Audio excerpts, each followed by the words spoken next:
Truk tronton bermuatan tapioka terperosok ke parit dan menabrak tiang listrik di Jalan Lintas Sumatera Pantai Timur atau Jalin Patim, Desa Sumur, Kecamatan Bakauheni, Lampung Selatan, Rabu sore.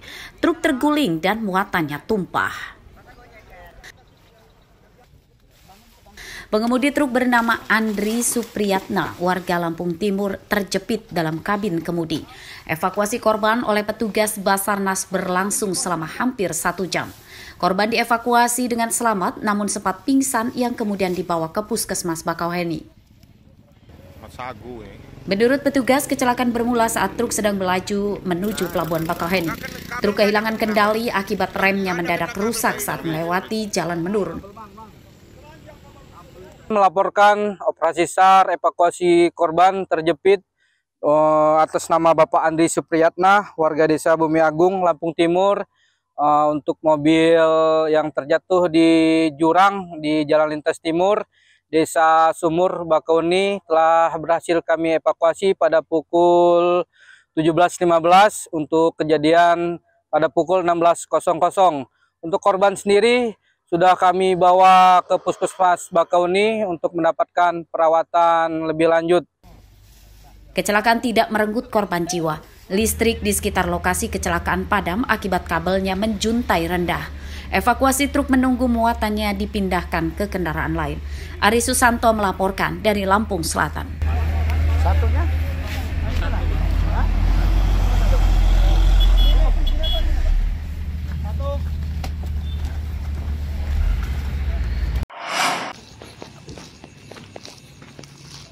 Rumah pelaku pemerkosaan terhadap putri kandungnya di Kecamatan Sungkai Tengah, Lampung Utara digerebek polisi Kamis dini hari.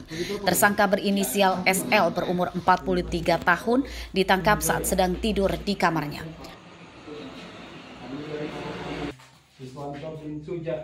Awalnya tersangka sempat mengelak tuduhan polisi, namun setelah didesak, ia akhirnya mengakui seluruh perbuatan jahat terhadap anak gadisnya yang berumur 18 tahun.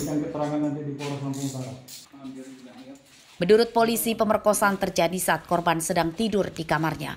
Tersangka masuk kamar dan memperkosa korban yang disertai pengancaman. Saat kejadian, istri tersangka tidak ada di rumah karena sedang bekerja di luar negeri atau sebagai TKW. Kami dari unit PPA Polres Lampung Utara saat ini telah mengamankan salah satu terduga pelaku persetubuhan dan pencabulan anak kandung sendiri. Kronologi penangkapan seperti apa? Kronologi penangkapan setelah kami mendapatkan 2 alat bukti, kami lakukan upaya penangkapan terhadap pelaku di kediamannya. Kalau dari pengakuan pelaku gimana? Dari pengakuan pelaku, dia mencabuli dan mensetubuhin korban di kediaman dia. Modus operandi pelaku sendiri seperti apa sih? Modus operandi pelaku pada saat korban sedang tertidur, pelaku masukin kamar, setelah itu menyetubuhin anaknya di dalam kamar tersebut. Pemerkosaan tersebut terungkap setelah korban mengadu ke saudaranya yang kemudian melapor ke polisi. Pakaian korban dan hasil visum korban dari rumah sakit disita sebagai barang bukti. Akibat perbuatannya, tersangka terancam hukuman 15 tahun penjara. Ardio Haba melaporkan dari Lampung Utara.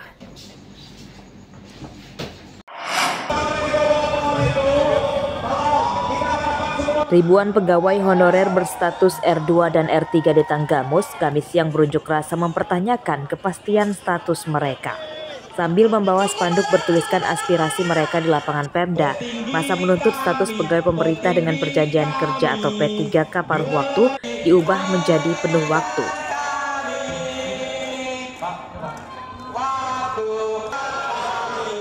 Honorer R2 diangkat setelah 1 Januari 2005 dan tidak mendapat gaji dari pemerintah. Sedangkan honorer R3 masuk setelah 2015 dan masuk basis data Badan Kepegawaian Negara. Mereka berasal dari berbagai sektor dan berharap kesamaan hak karena ada yang bekerja puluhan tahun. Ini kawan-kawan ini kan ya sangat kecewa. Ya cuman mau diapa lagi, memang itu yang ada gitu loh. Ya mudah-mudahan Tanggamus ini duitnya banyak Pak, uangnya masa. Nanti kita bisa jadi full waktu. Karena saya tadi sedikit dapat edaran apa, dapat informasi, artinya gini, kita paruh waktu ini hanya jembatan. Jembatan artinya kita sudah dapat ini, pasti kapan waktunya, pasti full waktu. Itu sudah dipastikan sama pemerintah. Beberapa perwakilan massa diajak berdiskusi dengan pihak Pemda dan DPRD. Hasilnya, massa harus puas menunggu karena status honorer R2 dan R3 belum dinyatakan lulus menjadi ASN P3K penuh waktu. Tentu PR kita ke depan berkaitan dengan kawan-kawan yang belum masuk dalam P3K penuh waktu, kemudian ruang fiskal, anggaran bisa mengangkat menjadi dari paruh waktu menjadi penuh waktu. Apa yang menjadi aspirasi kawan-kawan, di situ ada 29 poin, mungkin kawan-kawan nanti bisa baca berkaitan dengan apa yang mengatur P3K paruh waktu, di situ sudah terjawab. DPRD Tanggamus berjanji akan mengawal masalah tersebut, sehingga nantinya tidak ada lagi honorer P3K berstatus paruh waktu. Asep Saifullah melaporkan dari Tanggamus. Tidak bisa memutuskan semuanya pada tahun ini. Harganya serba naik. Kalimat tersebut yang diungkapkan para pedagang di Pasar Gudang Lelang, Kecamatan Teluk Betung Selatan, Bandar Lampung pada Kamis pagi. Menurut pedagang, tidak hanya cabai dan bawang, namun harga bahan pokok jenis lain seperti minyak goreng hingga telur juga naik drastis. Harga minyak goreng curah yang paling tinggi naiknya. Harganya kini tembus Rp21.500 per kilogram. Padahal pada pekan lalu masih di kisaran Rp17.000 per kilogram. Lalu harga telur yang semula Rp28.000 kini jadi Rp30.000 per kilogram. Harga beras juga tidak ketinggalan ikut naik ke rata-rata Rp1.000 hingga Rp2.000 per kilogram. Tadinya bisa jual 18, sekarang 21.000. Itu minyak curah atau gimana? Minyak curah. Minyak curah. Kalau untuk minyak kemasan sendiri? Sama, tadinya bisa penjualan 16, sekarang sudah 18.500. Selain minyak Bu, untuk harga telur Bu? Telur tadinya 15, sekarang sudah berapa sih? 28 1 kilonya. Tadinya bisa menjual itu palingnya berapa, 13, apa sekarang nggak bisa. Setengah aja udah 15.000. Beras naik 5.000. Yang tadinya 10.000, 15.000. Menurun, agak sepi. Agak sepi ya. Sering nggak sih banyak keluhan dari pembeli? Banyak banget, karena uang nggak cukup untuk jam sekarang.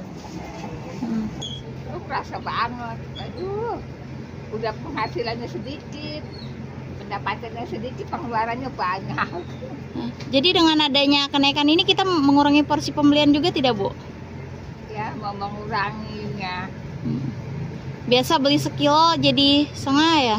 Ya, kalau buat rumah tangga ya, dan kalau buat usaha tetap hanya harga yang ditaikin. Para pedagang tidak tahu penyebab kenaikan harga bahan pokok, sebab saat ini stok dan pasokannya dari agen masih banyak dan lancar. Mereka memperkirakan kenaikan harga bahan pokok dampak cuaca buruk dan tingginya daya beli masyarakat menjelang Hari Raya Imlek. Jeffrey Arifin melaporkan dari Bandar Lampung.